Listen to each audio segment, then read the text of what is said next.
রহমতুল্লাহি ওয়া বারাকাতুহু। তালিমুল কোরআন মাদ্রাসা কর্তৃক আয়োজিত আজকের আমাদের প্রধান অতিথি ছিলেন, উনি তো আসতে পারেন নাই।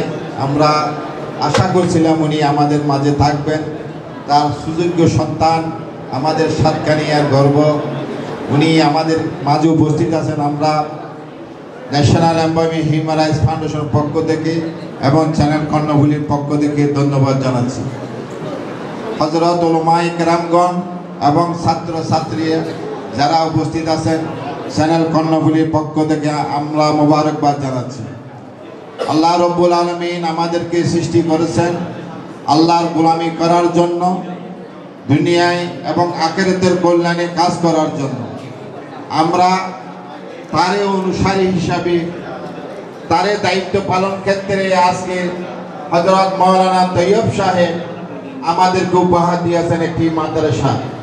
এই মাদ্রাসার মাধ্যমে আমরা পেয়েছি কচি কচি এই ছোট্ট সোনামণিরা কোরআন তেলাওয়াতের মাধ্যমে হাফেজ হওয়ার দরুন আমরা একজন পূর্ণাঙ্গ আলেম আমরা পাচ্ছি, যার জন্য সারা পৃথিবীতে আমাদের হাফেজ সাহেবরা এই যে পবিত্র যে কোরআন তেলাওয়াত সহি শুদ্ধভাবে আমাদেরকে উপহার দিচ্ছেন।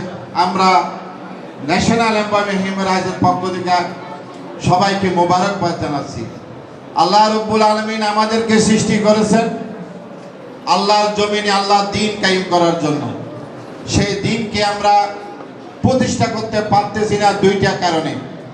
একটি কারণ হলো আলেমদের মধ্যে কিছু মানুষ আল্লাহর দ্বীন কায়েম হোক এটা চায় না, পীর বুজুর্গগিরি করবে, ওইখান থেকে অর্থ আসবে, সে বুক করবে, এটাই তার পেশা এবং নেশা।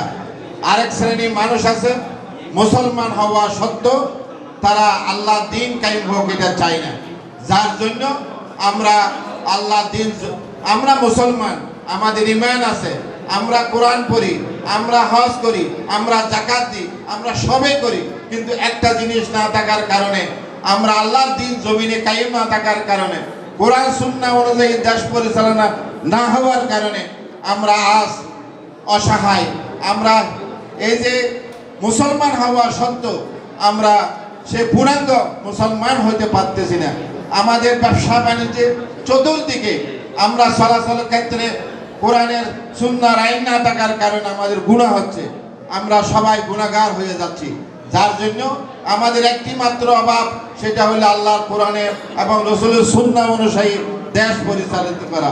সেটা যদি আমাদের রাজনীতিবিদরা যদি মনে করত আমরা মুসলমান, আমাদের দ্বীন হবে কোরআন, আমাদের কোরআন সুন্নাহ অনুযায়ী দেশ পরিচালনা করতে হবে, তাহলে আমাদের মধ্যে আল্লাহর রহমত নাজিল হতো। আমরা কোনো মানুষের এই ফিলিস্তিনি মুসলমানদের যারা মাইর খাচ্ছে এরকম মাইর খাইতে হইতো না।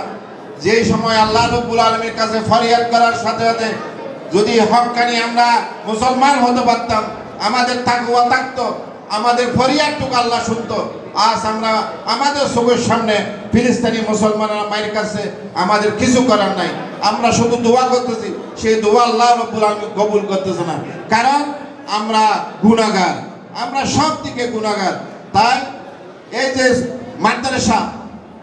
মাদ্রাসাটা হলো সবাই, রাজনৈতিক ভেদাভেদ থাকতে পারে, আমরা বিভিন্ন দলে বিভক্ত হতে পারি, তবে এই মাদ্রাসাটা প্রত্যেক দলের উদ্যোগ এবং সবার জন্য এই মাদ্রাসাকে সুন্দর করার জন্য আশেপাশে যারা আমরা বাইরে আছি, আমরা প্রতিবেশী আছি, এই মাদ্রাসাকে আমরা ভালোবাসতে হবে।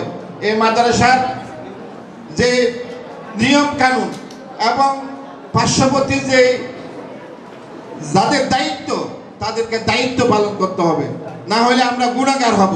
এই মাদ্রাসা, এখানে একটি মসজিদ প্রতিষ্ঠিত হয়েছে আল্লাহ রাব্বুল আলামিন, এখানে দুশ্মনী করা যাবে না। আমি এলাকাবাসীকে উদাত্ত আহ্বান রাখতে চাই, আমরা এই মাদ্রাসাকে সহযোগিতা করব, কোনো রকমের বিশৃঙ্খলা করব না।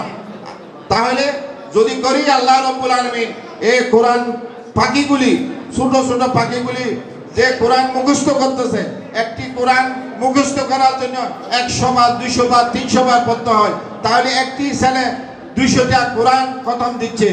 এই কোরআন খতমের সওয়াব আমরা আমরা যারা সহযোগিতা করব আমরা এ সওয়াবের ভাগী হব। যারা যদি আমরা তাদের বিরুদ্ধে যাই আল্লাহ রাব্বুল আলামিন দুনিয়াতেও শাস্তি দিবে, আখিরাতেও আমাদেরকে শাস্তি দিবে।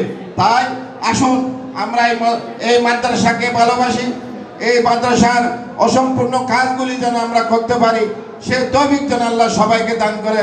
ওয়া মা তৌফিক ইল্লা বিল্লাহ। আসসালামু আলাইকুম ওয়া রাহমাতুল্লাহ।